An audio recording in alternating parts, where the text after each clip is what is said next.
The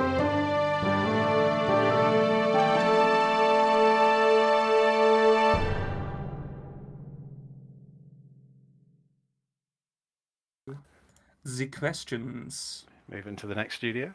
Absolutely. Change hats. A picture of you moving to the other half of the bedsit. Of the bedsit. That's really stuck with me. You reckon that we're the mattress.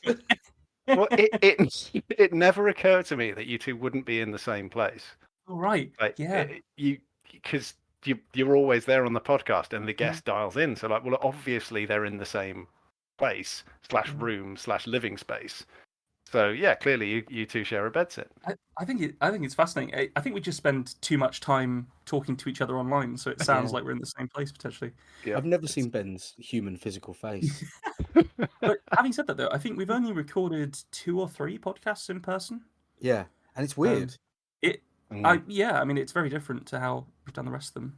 It's enjoyable in it. I think especially because you don't need to have that kind of like dead space where you're not sure if someone's about to say something, or because you can see their body in person. But yeah, that's sort of the sharp intake of breath to give away that a wisdom missile is on the way. Exactly, yeah. And I'm leaving all of this in, by the way, guys, because I think it's nice to give everyone out there a peek behind the curtain. It's literally how stupid we are. And on that note, let's tell them some more about you, Dave. What's the first story you wrote which meant something to you? First story I wrote? Only that mattered to you. If you haven't you've written is meaningless to you. Well, that's the problem. It's such a wide field, so much to choose from. So one problem I have, and I mean, in some ways, it goes a little way to explaining like why I was reading a short story from 2018 out in 2023, is that nearly everything I write is full-length novels. Yeah. So they take years. The first thing that I ever wrote, I sat down in late 2011 going, I'm going to write a book. I can totally do this. Piece of piss. And then in about 2015, I went, I think I'm kind of done with this now. So that book was unpublishable. I really hesitate to say garbage. It had a handful of good things in it. But it was a tremendous learning experience for me. It taught me... Yeah, I mean, the sort of standard writing advice, like don't start a book with a character waking up, don't have them describe themselves looking in the mirror, don't do this, don't do that. And of course, I was aware of all this advice, but I was like, but I can do that because I'm going to do it. I'm going to do it really well. And then, of course, I didn't. But going through that process, I mean, taking, God knows, 5 years to finally put a bullet in this thing, it was so educational that then I went on and I wrote the Black Hawks off the back of that, and the Righteous again, sort of off the back of the Black Hawks, at a galloping clip. So that first book was probably meaningful in the sense that it gave me nearly all of the life lessons or writing lessons I needed to be able to write reasonably successful fiction, semi-successful. In terms of the actual story, not really. Story didn't mean much to me. I think that's a fantastic answer myself. Did you try and get it published, and that was how you found out it was unpublished? No, not at all. It had served its purpose by then. I mean, I wrote. It took me over a year to write, so I thought I'd write like a sort of Hobbit style, bit of short children's-esque YA. I don't know. I didn't really know what I was doing. It was 2011. We were all so much younger then, and about a year later, I was up to sort of 200,000 words. Going like, I think the end's in sight now, and then yes, subsequent redrafting for the second draft over the next sort of year or so, I managed to get that to 240,000 words. So it was educational. That's an absolute tome. Just so for our audience reference, how long are your published books? The Black Hawks and the Black Hawks is about 120,000. Yeah, Righteous is a bit bigger. 165,000 or so for the Righteous. Hunters is just under 120. Sequel to the Hunters is currently sitting at around 150. I don't know, it's going through edits at the moment, so it might go up, it might go down. Ooh, higher or lower, higher or lower. But yeah, I need to learn to write shorter books. One of the attractions of that that semi-sci-fi, the near future brackets dystopia question mark, is that you can do a lot more with fewer words because you don't have to spend a lot of time world building. As you'll have perhaps gathered from that, you can chuck in a reference to acid resistant umbrellas or, to quality air guaranteed, and the reader's brain will do the rest. Yeah. Because you've already got a framework to work in. You don't have to explain what a taxi is. All you need to say is like, what's interesting about this taxi? Why is this different? You can only call out the stuff where, like, was that to emphasize the deltas? Very management speak. Whereas when you're writing fantasy, you have to tell everyone everything. So it just takes longer. Yeah. So the book that I did write with that the semi-sci-fi character was 75,000 words. I did that in 3 months. It was amazing. I loved it. Went to the agent. He told me to shut up and go away. But hey, 2025, hang in there. I think you should dig out that first book that you're not a big fan of and give it to your agent now, just as a laugh, just as a prank. Like, I know I'm meant to be writing book 2 of the series, but I cracked this out over the weekend. Like, I just want to hear your thoughts. Here's 250,000 words. Yeah. What do you think? That I wore out 2 keyboards on this beauty? Yeah. I need feedback by Monday. Yeah, it's amazing he responds to my emails at all. I'm really enjoying your outlook on writing and being an author. It's just you're so wry, my friend. It's so it's fantastic.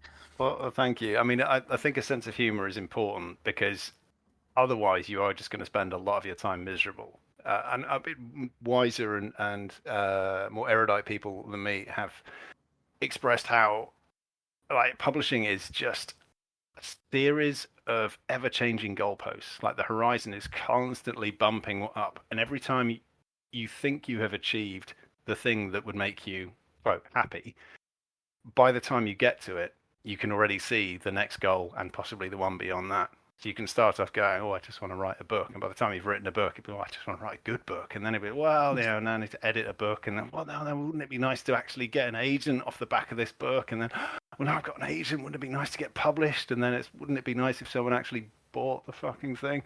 And then you've got to get republished. If you've got to get another series, and then you're there with your little rolled up manuscript going, please, can I write the thing that is burning a passionate hole in my heart? No,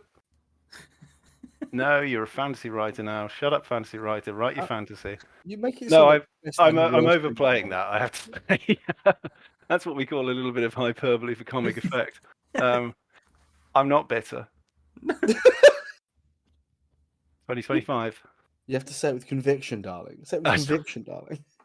Yes, I have several convictions. It's true. What? Sorry, that's a later question. It will come up. Yeah. So with your body of published work, where would you recommend that people start? Should they start with that? That is a good question. Yeah. So I would say with whatever you can get hold of faster. The Hunters is probably more accessible than the Black Hawks. I mean, it's a better written book. There's no doubt about that, because I am a better writer than I was when I wrote the Black Hawks. I don't think that's unfair to my former self to say that, because he was very stupid and hit his head a lot. Whereas so you can sit down, read the Hunters, and have a wonderful time. If you have read the Black Hawks and the Righteous, then you might spot a few little Easter eggs and things. But they are different types of books with different types of goals. When I set out to write the Black Hawks and indeed its follow-up, what I wanted to do was kind of write a semi-subversive love letter to the landfill fantasy that I absorbed as a teenager. I mean, I read like vast swathes, and I was a teenager in the 90s. So, Wheel of Time was new then, and we had all the Terrys. We had the Shannara Terry, we had the Fascist Terry. We had all of that stuff sloshing around, and Tolkien was still like, he'd only been dead for a few decades at that point, so it was still pretty new and cool. So I read enormous amounts of stuff, read the good stuff, read the mediocre stuff, read the stuff that I think you had to get on mail order from Germany, and just got a kind of just a real internalized love for it all. Like I said, I had a White Dwarf subscription probably into my mid-teens when my mum told me I had to pay for it myself, and whoop, that came to an end. So I was fully immersed in fantasy of every stripe. Yeah. And when I wrote the Black Hawks, what I wanted to do was to write a sort of quest narrative. Your standard like an unassuming hero discovers a great evil in the world, meets a load of older characters who explain what's really going on. They all go on a journey and they save the land, except at every turn it was all going to be fucked up. That's what the Black Hawks is basically, and the Righteous is essentially what happens next. Hashtag spoiler alert. Whereas the Hunters is far more of like a whole cloth. I'm going to write a story now about some characters who are going to actually have meaningful emotional connections, work things out between themselves and each other and their place in the world, while also trying to avoid being murdered. I mean, that's a recurring theme in my books, I've got to say. The whole I feel like it adds a lot of piquancy to writing. Well, they do say you've got to have a time limit. Yeah, compression field of death around your characters. Yes. Oh, I should be taking notes. Well, that should be on a t-shirt, that one. It's actually just my band name. Oh, Compression Field of Death is a great band name. To the Pyramid Stage. But their music's trash. Yeah. I don't know how you say that. No one can read the logo. I have a question about the Articles of Faith series. Mm-hmm. So, I know that the Tales of the Plains is going to be a trilogy. Yeah. And I know that it's very common in fantasy publishing for things to be published as a trilogy. Yep. Or a one-off. You don't often see 2-book series. Funnily enough, they are more common now. The term for those is bilogies, by the way. People insist on calling them duologies, which is a ridiculous, non-syntactic back formation. I'm not having it. You want a trilogy, you get bilogy. I'm sorry, my friend, that is how it goes. You don't ride a duicicle. Come on. That again was me being contrary. Like, so much of Black Hawks and the Righteous is me just being a dick for the sake of being a dick. So the standard unit of fantasy was a trilogy, so I decided to write a 2-book series. The standard thing was you'd either have some farm boy who was a secret prince, or you'd have a prince who found out, blah, blah, blah. So I made the main character the guy standing next to the prince.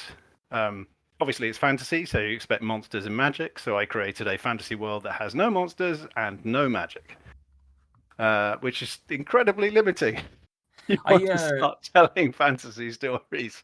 Maybe the monsters and the magic are the friends we make along the way. No, I pitched that and they said no. Yeah, that got me another shut up and go away. I actually I really enjoy stories that are told from the point of view of the person standing next to the person. Yeah. Because I grew up reading Bernard Cornwell, and almost all of his historical fiction is written like that, standing next to King Arthur, Alfred the Great, etc. Sharp. Yeah, Wellington in that case, I guess. So I've got a real appreciation for that approach to storytelling. That's interesting. I'm glad that we went into that one, because it was a question in the back of my mind. I just when you bringing up bilogy, by the way. Yeah. I was looking at a thing recently where people are saying quadrilogy sucks as a term. We should be using tetralogy. Yeah. Which is be using the Latin prefix. Yeah. That's such a cooler word, right? Yeah. Yes, and in fact, come on. See, I don't know Latin and Greek well enough to say which is which, but and if you're following the one, I think it might be Greek that goes to tetra. So bi, tri, tetra is Greek, and quad is Latin. Don't phone in and say that's wrong, because I don't care. We've got the landline in our bedsit is already ringing off the hook. Why do they keep these self-conscious anachronisms? Probably just the debt collectors again, Ben. So I got the Alien box set of DVDs back in 2001 when I was buying literally anything that came out on DVD. It's all still on the shelves now. I don't even own a DVD player anymore. My wife is very unhappy. I won't get rid of any of it. Yeah, they called it the quadrilogy. Yeah, they actually wrote that on the side. They were wrong then, and they're wrong now. Right. So you're abducted by aliens, and they offer you a choice. Either we will probe you, or you may give us a book that we will read to better understand you. So, are you going to be probed? Oh shit! Man. And what book are you going to give them if you do give them one? Well, it depends. Has anyone got a sieve and some salve, and maybe we'll just weigh up the. You've met Sif and Salve, my alien brothers. Good.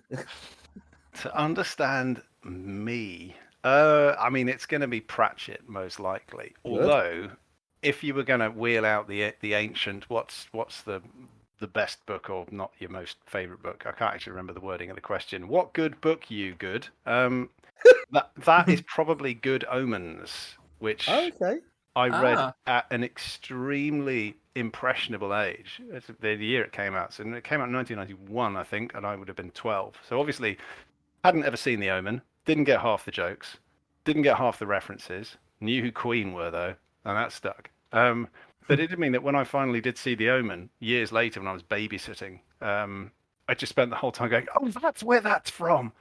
So, didn't find the film very scary as a result. But Good Omens is sort of Pratchett at his...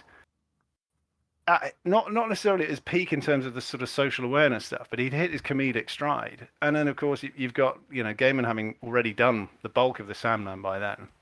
The two of them creating the most extraordinary piece of humorous mythological nonsense, which does have an actual storyline in the middle of it, in amongst the footnotes. And I read that, age 12, and read it again. I still got that same edition, gradually falling apart. I read it to my sister when we were on holiday once. And as soon as my children are old enough, I will probably try and read it to them, although I don't think they will get even 4 of the references in the book. Time's moved on, man. You've shown The Omen first.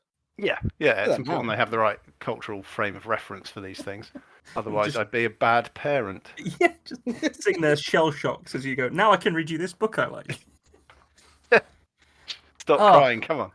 Have you ever considered writing a book with someone, sort of inspired by that? I would love to. I'd really love to collaborate. The problem is that anytime I come up with an idea of like, that person would be really good to collaborate with, it's because they're already much better at everything I can do.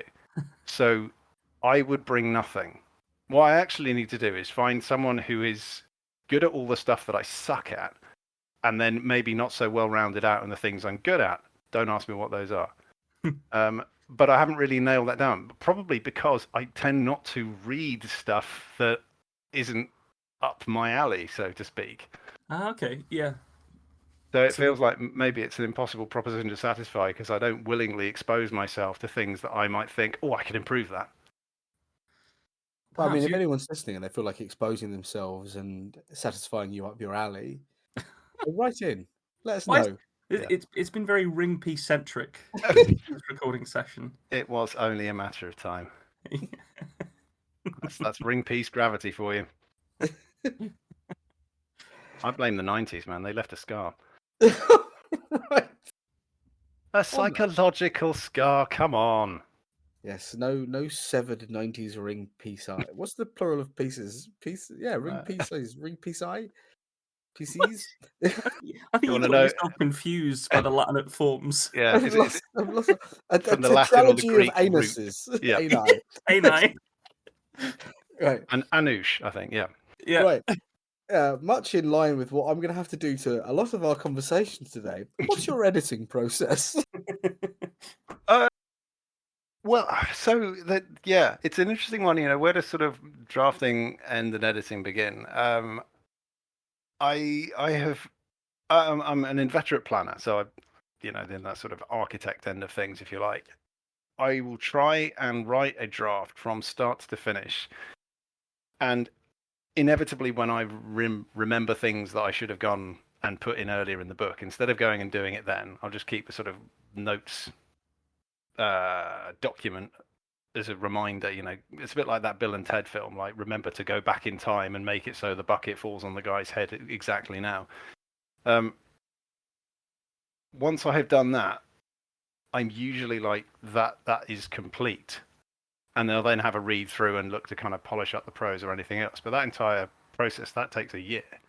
Yeah. After that, it goes to the editor, and then you're sort of at the mercy of publishing timelines. You might get edits back within 6 weeks. It might be 3-6 months, depending on how things are going. And when they come back, it will be usually a marked up manuscript and an edit letter. Your ideal edit letter, I would say, is about between 3 and 6 pages long. Shorter than that, because obviously no one produces flawless work. So it's not going to say, you've done a brilliant job, this is perfect, we don't need to change anything. It's probably going to say something like, this is unfixable and you need to go away and think very hard about what you've done. So that will be the high level, this is good, this is less good, more of this, less of this, and then within the manuscript will be comments and possibly even edits, depending on how the editor works. I've worked now with 3 different editors across 3 different books. Oh, yeah, remarkably. Well, no, I suppose it's 4 books now because we're into book 2. And they have varied with the amount of stuff that goes in the letter versus the amount of stuff that goes in the manuscript. But it's literally a Word document with track changes on. So in terms of my process, depending on how much of an emotional impact the edit letter makes, there will be a period of wailing and rending of garments. Usually, directly proportional to how much I am going to have to redo, because I don't like redoing work. It's why I am a planner.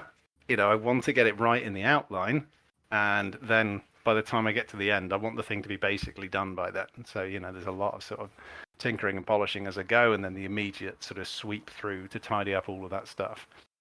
As far as I'm concerned, at that, it should be ready to go. And if I've gone badly wrong, then the problem goes back a lot further than the most recent set of tweaks. Yeah. So the current book, that's sort of gone quite well, and most of the edit feedback is additions to things. Clarify this, update this, and there's one scene that's been highlighted as like we could probably lose this, and that's out of 150,000 words, which is pretty bloody good going. You might disagree when you actually read the book. You might think, wow, this could have done with chopping in half, but you'd be wrong. Is there do you have any advice for people going through that rending of garments stage? Yes, I do actually. Which is, it's never as bad as you think, and that's something I have to remind myself. It's always because you can get feedback that just goes like, there's no this thread, has no persistence, or it's totally unclear why any of this is happening. And you can read it and go, oh my god, I've got to rewrite the entire book, or I have to, I've got to delete 16 chapters, I've got to do this, got to do that.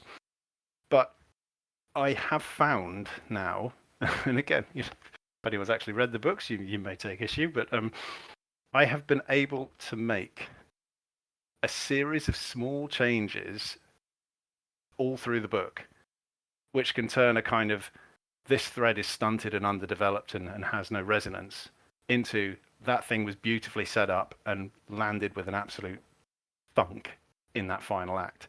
Nice. And it was like, you add a sentence in book, in chapter 4, you add a paragraph in chapter 6, and you just change a description of something to highlight one thing, like, oh yeah, remember how that thing was pink? Oh yeah, it was pink, wasn't it?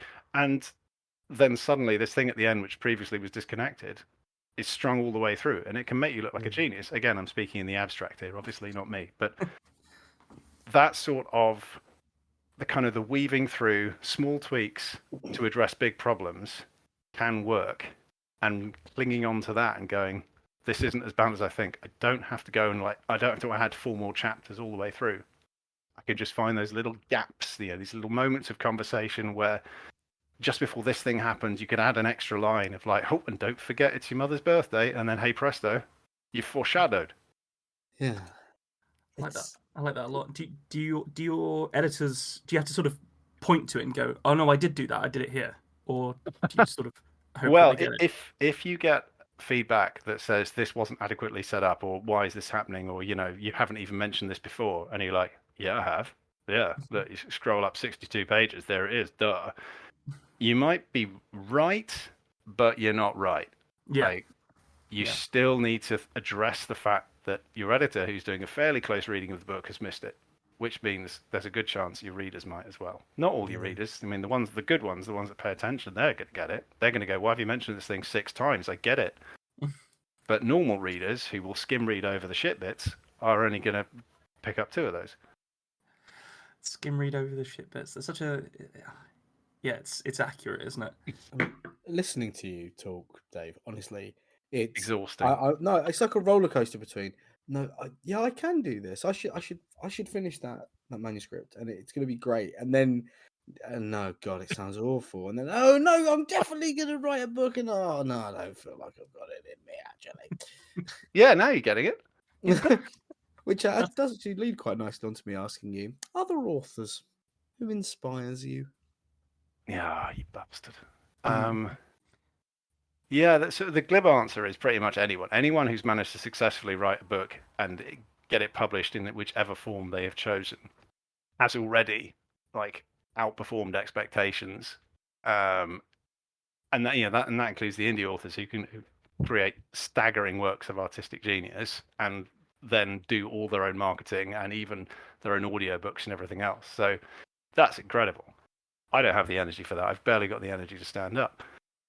In terms of writing, inspiring is an interesting one because, for example, I'm inspired by China Mieville. But Jesus fuck, I'm not going to try writing like that. Likewise, I mean, Ian Banks as well. I'm not just looking at my bookshelves, but an enormous stack of Mievilles and Bankses staring right back at me. Generally speaking, there are some writers who I get excited by the suggestion, like William Gibson, for example. Every time there's a new William Gibson out, I'm getting that. Yeah. I might not then read it for 3 years, but I'm getting it. But that's different because stuff to read, like Robert Jackson Bennett, huge fan of his stuff. Have bought and read pretty much everything, but he doesn't inspire my writing in the same way. It's quite a distinction, I think, between stuff which I really enjoy reading and the stuff which makes me go, that is fascinating. That's really actually making me think. And often it's a different act, I think, sort of reading for analysis versus reading for enjoyment. And it's one thing, because I get sent a few like advanced copies of things for blurbing, and some of them are breathtaking books that I probably wouldn't have read otherwise. Read one recently called Kavithri by Aman Bedi, and that's not out for another. It's probably May next year. Oh, but wow. Look out for that. That is an incredible book. Right? It's sort of South Asian fantasy. It's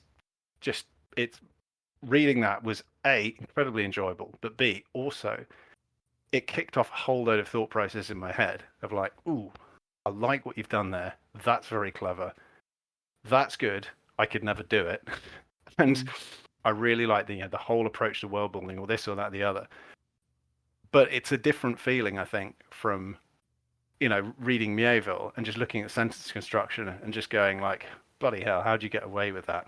Or reading Cormac McCarthy or something like that. Because reading McCarthy is absolutely inspirational, but you are never, well, unless you've been kicked in the head by a horse, you are never going to try and write like that yourself.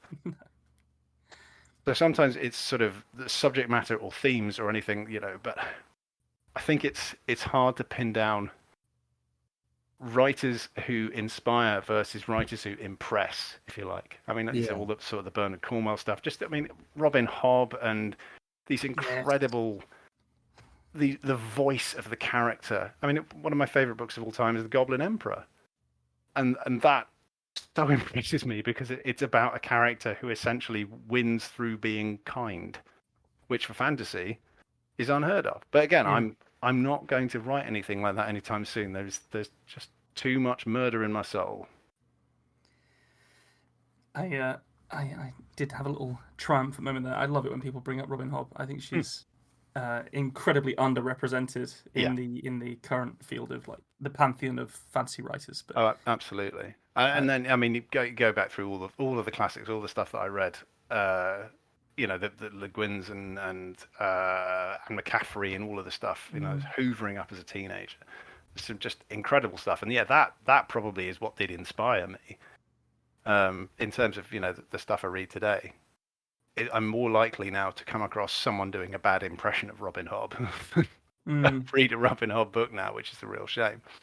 But it really sticks out when you see someone going for that kind of voice and falling short. Yeah. Like, ooh, well, I wouldn't have even tried, mate. I wouldn't have even tried. It's just that's been done. Yeah. Oh, Good so luck to them. this one's. I always find the ones about music really interesting when we talk to people about what they listen to and such, whether they're writing or connected to their work. But have you ever associated a song or a piece of music with one of your characters? Not with a character. No, not in the. I'd like to be able to say like, oh yes, of course, Rennick is inspired by Swan Lake, but it's more that I tend to listen to the same bits of music over and over and over when I'm writing. Either that or mostly silence, and occasionally I'll just leave it on random, and then it'll go wrong, and I'll need to turn it off. But the Hunters, I think I had the Fury Road soundtrack stuck on track 7 on repeat for about 2/3 of the book. Just driving yourself insane, Frank Miller style. Well, but I mean that, and I think that the theme from Pacific Rim as well. That just you just put it on repeat, and as long as if you're concentrating on the writing instead of listening, then you don't really notice that you've just had the same thing going by, like all 7 minutes of it on repeat for the last hour and a half. So that's kind of what I tend to do, and as a result, I don't really have a distinct association with a character and music so much as a book and music. Although, I do generally just put on Iron Maiden's seminal 1998 album, Seventh Son of a Seventh Son, and leave that on repeat the rest of the time, because I know that album so well that it absolutely fades into the background. I can be kind of drumming along to it on the keyboard as I type, which is as aware of it as I will get.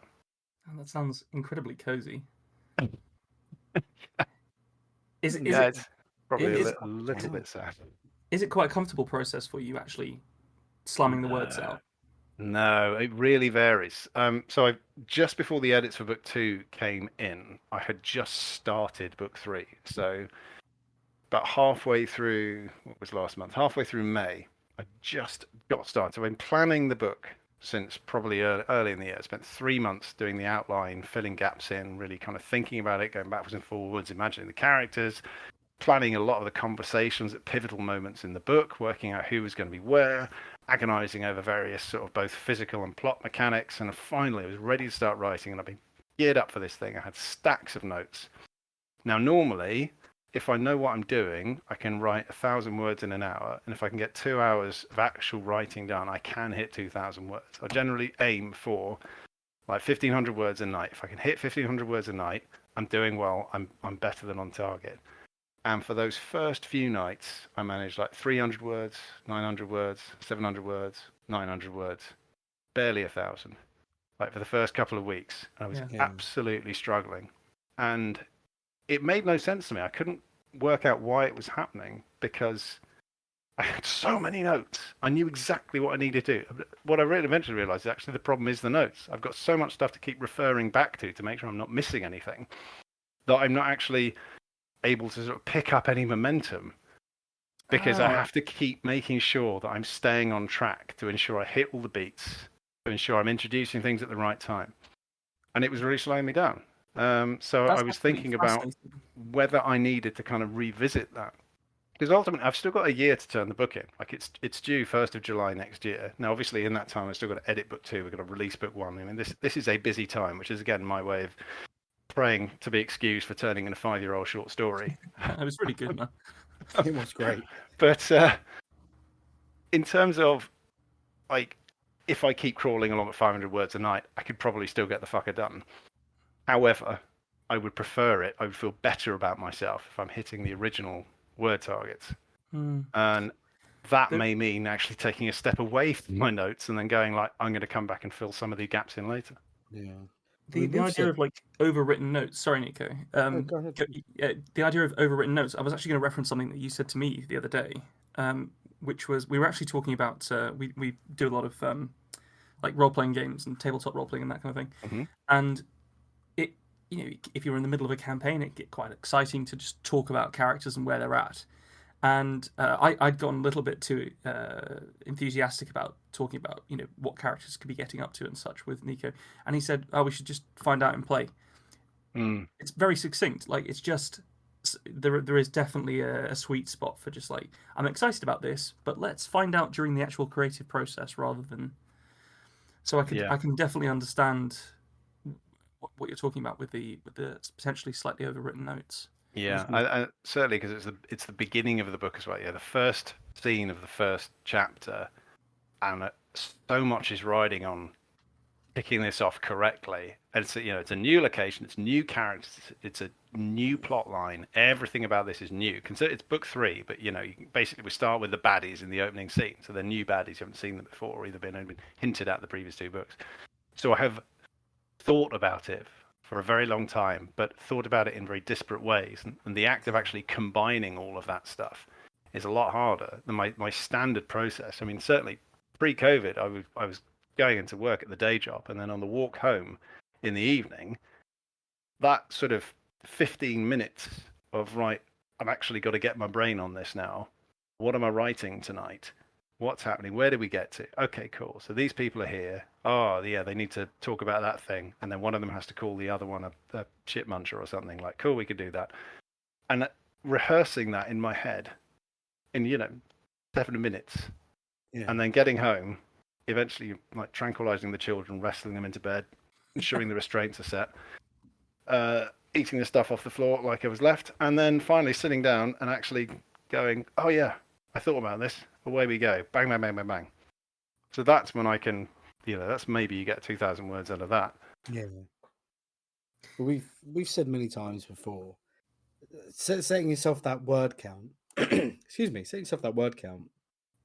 There are times when you end up just pouring out dross to hit the numbers. We really found it during NaNoWriMo when we were doing it. Yeah. We do these word sprints and just essentially jizz a load of letters onto a page. You're making sausages, really, aren't you? That's what you're doing. Yeah.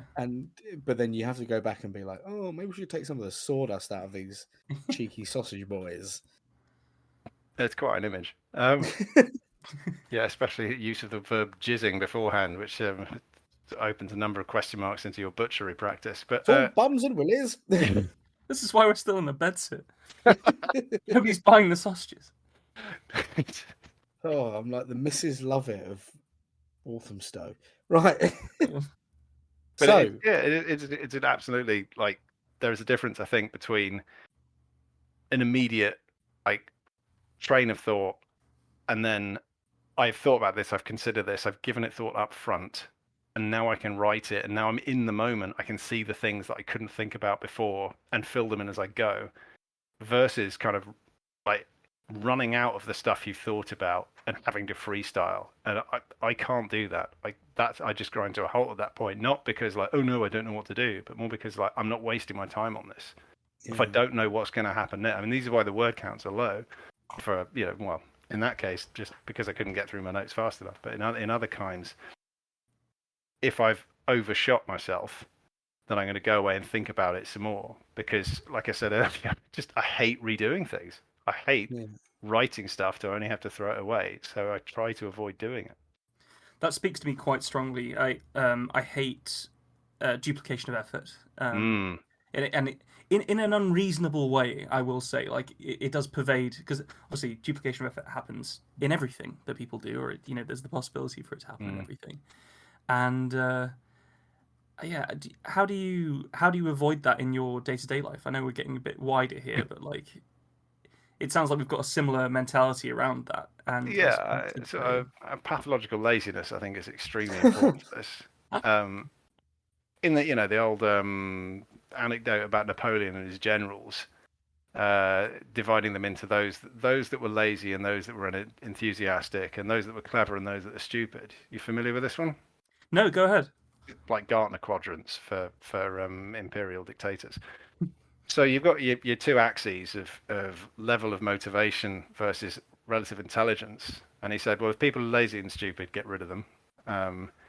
If people are enthusiastic and clever, that's great. make best use of them. But if they are enthusiastic and stupid, they're incredibly dangerous. And the ones you want to look out for are the ones that are lazy and clever, because they're the ones that will find the most efficient ways of doing things. So I try to lean into that definition. I mean, certainly I can do the lazy part. The clever part I find a bit harder. But if your natural inclination is, I do not want to waste my time on this, then you will generally, when forced, find ways to make it work. And for me, whether it's sort of as a writer or my day job, it's far more about like, how do I make it so I can face doing this shit again? Yeah. Oh, that's really comforting. So thank you. So we talked a bit before about how you wrote an entire book that was the adventure, and before that you wrote a book that had all of the things you shouldn't put in a book. Oh yeah. But when you're writing now, are there any tropes that you actively steer away from? The answer is almost certainly, but the problem is that I'll be veering away from them at kind of the level before conscious thought, because I won't even be thinking about like, oh, shall I put a love triangle in? Because my brain's immediately like, fuck love triangles. Jesus, they're exhausting. So there is nothing being actively avoided, but there is a huge amount that is being subconsciously avoided.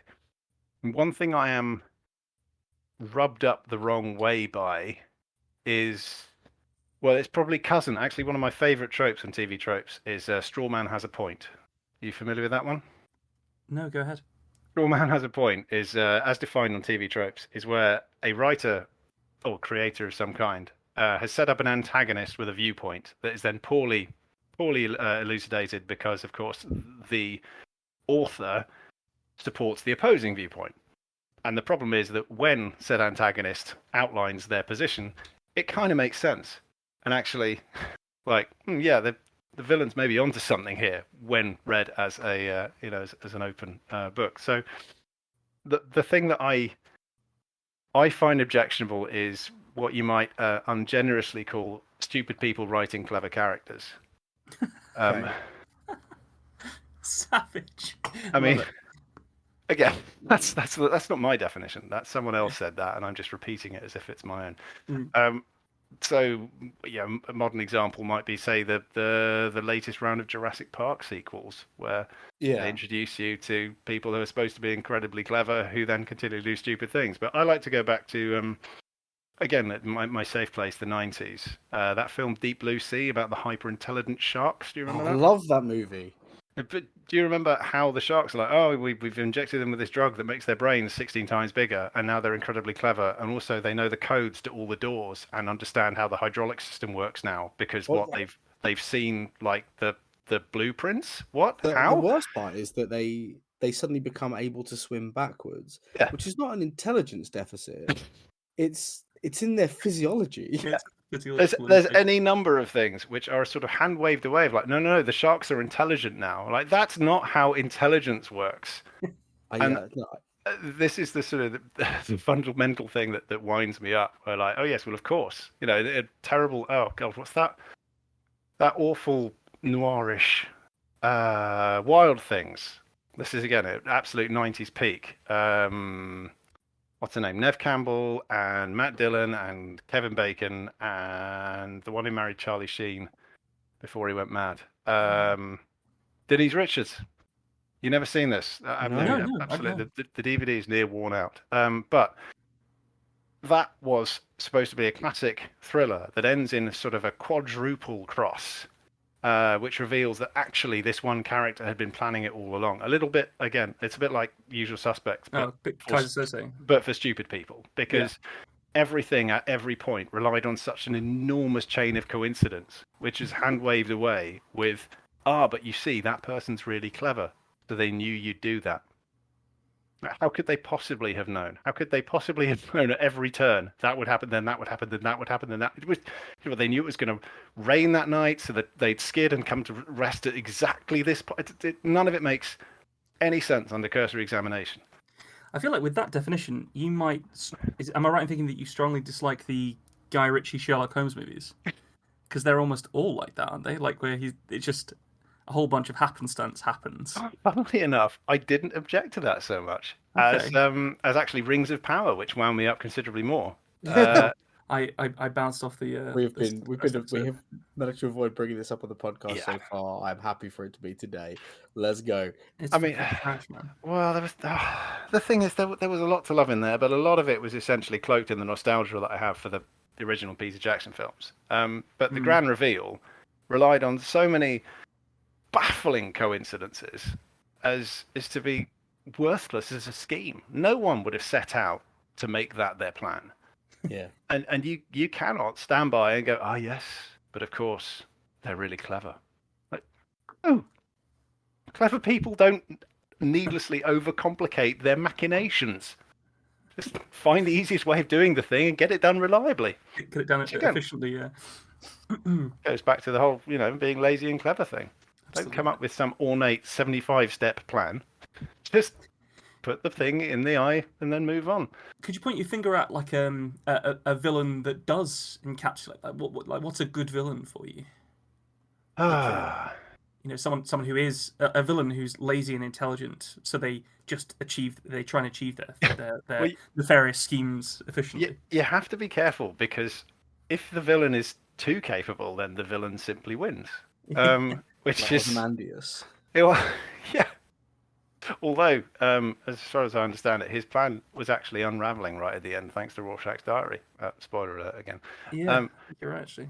But yeah, actually, Ozymandias is a very, very good example, because that is a clever character written by a clever person who is realistically clever, even to the extent of hubris, overreaching, and then failing as a result, despite going through all of it. Actually, one villain who has stuck with me, and this one is going to be a bit niche, is you remember the film The Departed? Yes. It was a remake of Now, hang on. Before you go any further, you have to say it properly. You can't say The Departed. You're not going to make me do a Boston accent. I'm gonna make Absolutely, you that's do it. exactly what he's saying. Oh my god, this is so mean. I've never even been to Boston. I'll give it a go. The Departed. There we go. That's all I wanted. Good. Just checking. Yeah. That film was a remake of a Hong Kong film called Infernal Affairs, which starred Tony Leung and Andy Lau, and is a masterwork of cinema. Now, you may not know that film has 2 sequels, and the first of the sequels, so film 2 of the trilogy, is a sort of prequel. It goes back and explores how the 2 gang leaders in the first one, the 2 old men, the equivalent of Jack Nicholson and Martin Sheen and The Departed, how they came to rise to power so much. The villain for that is another he's a gang boss. And he is breathtakingly competent. He's very clever. He's charismatic. And you can't help taking your hat off to him, because he essentially comes into the existing sort of organized crime world, which is full of incredibly self-satisfied but not very clever mobsters who are just maintaining a bit of violence, etc., and just does away with them one after the other. And it's comparable in some ways to sort of, say the Dark Knight with the Joker. They bring the Joker in to sort out their problems, and of course he turns on them. But he does that through unpredictability and mania. Whereas this guy's just extremely bloody clever, works out how to undo all of them, and then systematically takes them apart. I love that idea. I actually haven't watched this film series despite loving The Departed, so it's been really high on my list for a long time. But with that final recommendation, it's definitely going to go a bit higher. I'm also wondering whether that's the narrative space that a prequel allows you. Like, that a villain has been established at the start of the first movie or the first book, so the sequel, that's actually a prequel, can just have them essentially go ham, for want of a better word, and just completely wreck their opponents, so that they are in this very strong position as they are at the start of the first instance. I mean, it's always difficult to maintain narrative tension in prequels. Yeah. Because of course everyone knows how it ends up. But that one is well worth looking at. I'll tell you how you can do it. You do it by not putting Legolas in it. Because if you know he's going to be fine. I mean, is it wrong to say that fan service is a trope to be avoided? I think so. Yeah. I've got a lot of feelings about this. I think yes and no. I think if you've been a fan of something for a long time and something's being made and you're going to be the ones bankrolling it, you deserve to be serviced a little bit. You know, things like Easter eggs and nods and keeping things close to the Oh book. yeah. At least a handy end of the table. Yeah. Just But good manners. yeah, so you know, like especially when they started making Marvel movies, there was loads of little fan service bits in there that were kind of a reward for having bought comic books for years, and that was great. But when it then becomes, you know, proper fan service, so you know, oh, here's all the things that the forums think you would like you know, like what happened to the Matrix sequels, and they, I've never heard of them. don't worry about it. They're in that box over there with Indiana Jones 4. Yeah. What's that? I've never heard of that either. But yeah, I think fan service has to be. It's a very narrow ledge to walk on, and I don't think you can do away with it completely, because otherwise, what's the point of being a fan if you're not going to be rewarded for? Like, obviously, you're enjoying the thing, but if something gets moved to another medium or whatever, you want to feel like we understand that you've been here the whole time and we love you for it. Well, my favourite example of that recently was the Dungeons and Dragons film, which yes. featured right at the end, in the distance, the original cast of characters from the Dungeons and Dragons cartoon series that I watched in the 80s. That was nice. There's a load of other stuff in there that had to do with D&D I had no idea about, but yeah. So are we potentially saying that it's best done with a very light touch rather than being either a core character or a core arc inside whatever? Seasoning, I would say. Yeah, seasoning. Yeah. Like sprinkle some cinnamon on at the end. Don't chug it straight out the little pot, 'cause you'll die. Yes. I mean, that's generally good advice for the kitchen. Yeah, also that. So you've got you're currently working on 2 books to finish off this trilogy that you're on at the moment. Well, yes. Book 1 is officially finished and about to go on sale, so I'm naturally running around promoting it left, right, and centre. Absolutely. And you know, everyone, again, that is The Hunters, and it's coming out very, very soon. That's right. Available everywhere they sell books, probably online.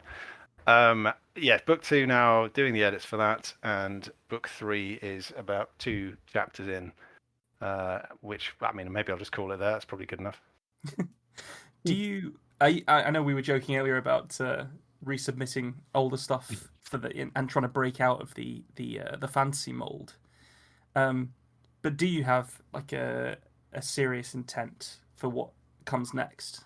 Or in all seriousness, I would like to take the character from my story earlier. Yeah. I have a probably 6-book arc that I've planned. I have one completely written book, one half-written book, several outlines, and the others sort of detailed world-building and notes documents. But it's more of a individual thrillers kind of thing within a. So it's not a kind of, a trilogy or whatever else. It's more comparable to something like a Bond book or a Jack Reacher or something, self-contained adventures. So I could just keep banging shit out for years if I'm allowed to. He said professionally. Yeah. I'm genuinely excited by the prospect of that. Just based off the short story you read earlier. Last episode, guys, go back. It's good fun. Yeah, go back to the previous episode, then email my agent and say, Shut up. We should start a what's it called, the change.org thing. That's it. 4 million people petition. So but, I mean, it's fine. Once Tales of the Plane is done, then I will be having another conversation with him. The thing is, I've also got a whole load of fantasy stuff that I can kick off as well. Some would continue to be in the same world. I mean, one problem that I made for myself, as I alluded to earlier, is that to subvert the medium, I set out and created a fantasy world with no magic and no monsters that is literally just a sort of an analogue of Transcaucasia in the 13th century. Which, I mean, it's great if you want a bit of political intrigue and sort of armies and murders and things. When you want to write classic fantasy, like, your standard sort of dangerous woods, talking swords, dragons, all of that good stuff, I can't do it. I can't do it in that world. So I've got to start again from scratch. I mean, but yeah, my agent did say like, oh, your sci-fi idea, could you not just do that in fantasy instead? Well, not in that world, you can't. Because I'd you love can't someone you can't make a fall back super on a soldier. wizard, did it? Yeah, but someone like an alchemist making super soldiers in, say, the Game of Thrones, Oh I'd yeah. be really up for that. Well, I mean, that's Genuine. what I've fell back on in the end. The books do lean heavily into alchemy, which is my my in-world term for special effects. Nice. There's a Right. lot Well, of explosions in the new book. I love that. The Michael Bay of the fantasy Yeah. world. Oh, it's very much Michael Bay. Yeah. I mean, I have described the hunt as a sort of mashup of Terminator 2 and Fury Road, with crossbows and explosions across a sort of analog of the Persian plains in about 1260. I've realised why there's been so much bum and willy talk in this episode. It's because every time you talk about your work, it makes me fully erect. Good That's lord! way too much information. No, everything you mentioned, I've got to tell you, it's like, God, I really want to fucking read that. I I want would to read just, that right now. if you wouldn't mind emailing my publicist, I think she'd be delighted with that. Don't actually do it. Dear publicist, I am fully erect. do that. Soliciting dick pics for your Yeah. publicist. That's horrible. Not even in ASCII art. Come on. It's been absolutely phenomenal to get your perspective on not only your own writing but also the field of fantasy and approaches to publishing and even right into film. I've really enjoyed your perspective, and I feel like I've learned a lot as well as laughed a lot, which is always the best. Very kind of you to say thank you. Although I am a little bit sad that you have retired the "what would you adapt to what medium" question. Oh well, Just- that's going to have to happen then. Have you got time just to for answer you. it? Yeah. So Let's do quickly, and this is purely for my own very, very selfish reasons. Like one of my favorite computer games ever is The Witcher 3. I mean, I've just sunk hundreds and hundreds of hours into it, and the only Yeah. problem with it is it's sort of done. They've added as much as they can to it. But a couple of years back, I got to read an early copy of J. Christoph's Empire of the Vampire, and all the time I was reading that book, I was thinking, "Oh, that's a game mechanic. Oh, oh man, I could see the progression tree here." So what? You'd start off and you'd have no tattoos, and then you could choose whether you got a tattoo of this angel or that angel, and that would imbue you with this. Now, obviously, your prayer powers, that's going to be a meter. You're going to need to charge that up, and for plot reasons, you'll lose all your self-belief at the end of the second act, so you have to sort of start again from scratch. Yeah. And that, and the Black Ignis, the various vampire clans with their various powers, the boss fights. Yep, I want to play that. I want Empire of the Vampire adapted into a Witcher 3 style open world RPG. And I'd like that in time for 2025, please.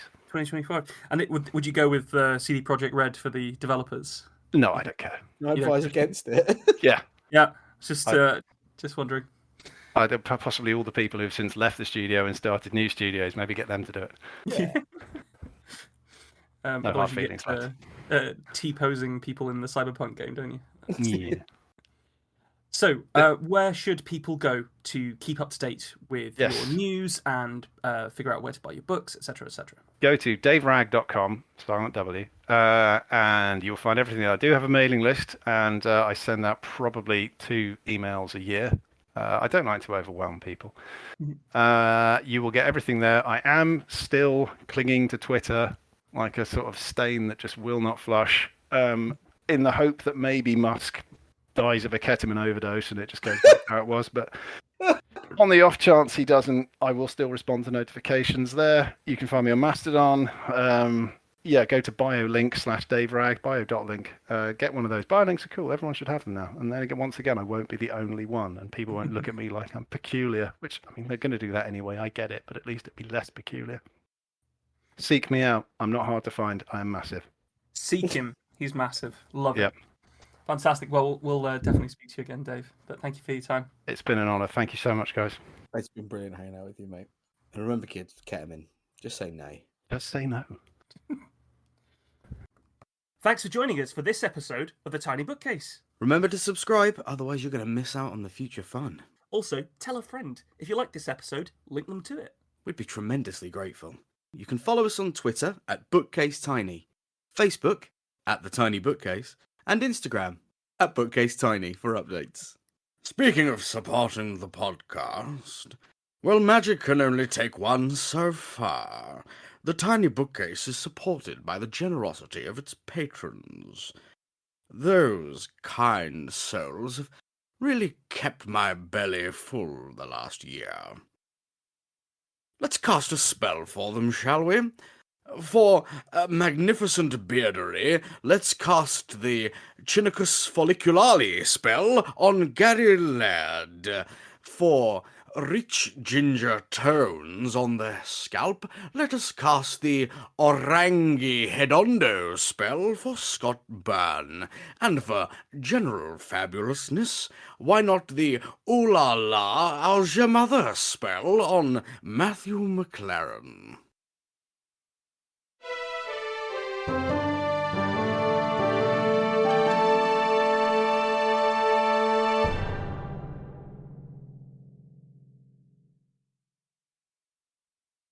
How do you come up with that shit, man?